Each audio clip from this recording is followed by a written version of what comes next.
Les organismes de formation et les CFA doivent donc prendre en considération cette dimension plus systémique, plus environnementale. Alors concrètement, comment ça se traduit? Ça se traduit par ce qu'on appelle la mise en accessibilité.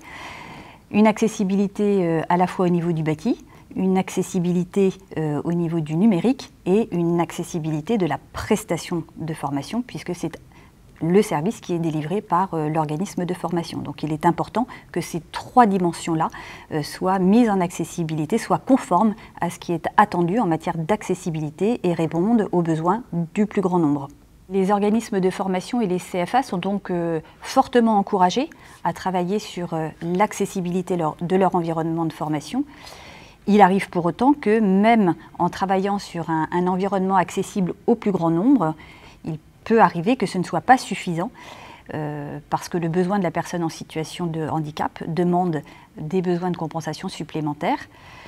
Il faut donc que l'organisme de formation travaille à la fois sur une dimension accessibilité, accessibilité du bâti, accessibilité numérique, accessibilité de la prestation de formation, mais qu'il mette aussi en place une procédure d'accueil et d'accompagnement individualisé, contextualisé, qui répondent à des besoins personnalisés.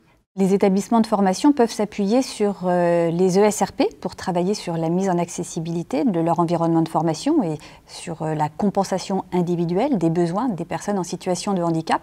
Alors, les ESRP, ce sont des établissements et services de réadaptation professionnelle. Ce sont des établissements qui relèvent du secteur médico-social, qui sont financés par les ARS et qui sont spécialisés sur la formation et l'accompagnement des publics en situation de handicap. Ce sont donc des experts de l'accompagnement du public en situation de handicap.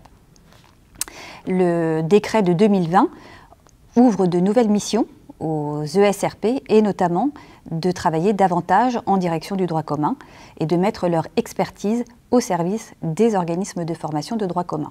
Les ESRP ont vocation à accompagner les équipes pédagogiques des organismes de formation dans la mise en œuvre de l'accessibilité, ce qu'on appelle donc des prestations de formation.